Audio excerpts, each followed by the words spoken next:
Trump makes first official public appearance since U.S. election defeat at Veterans Ceremony.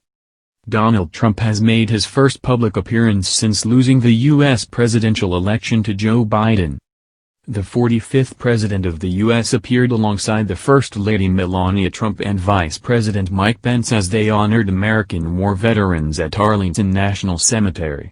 It is the first time the president has been seen in public since Joe Biden was declared the winner of last week's U.S. election on Saturday. When the result was announced by TV networks, Mr. Trump was pictured playing golf. Appearing in Virginia for Veterans Day, a national holiday in the U.S., the outgoing president did not deliver any speeches. At the service, the 74-year-old saluted a memorial wreath at the tomb of the unknown soldier.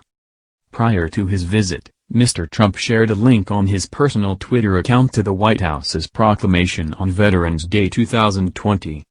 It read, "America's veterans have fought to defend our country, its values, and its interests since the first days of our founding.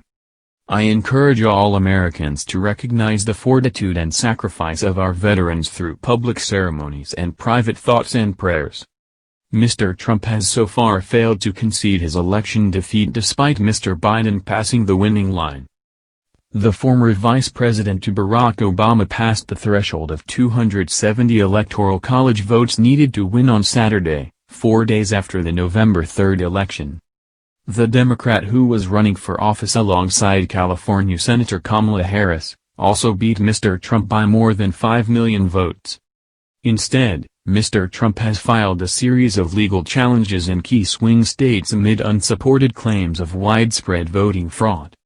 The Trump campaign launched another lawsuit earlier today in an attempt to block the result in Michigan.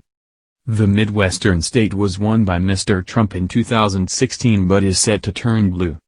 In the unofficial vote, Mr. Biden held a lead of around 148,000 votes or 2.6%.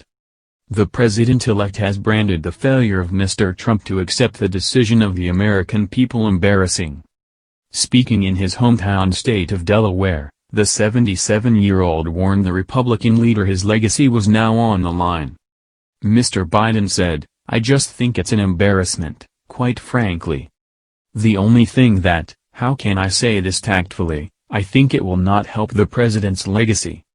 In a swipe at Mr. Trump, the president-elect insisted everything would be in order by the time of his inauguration ceremony on January 20, 2021.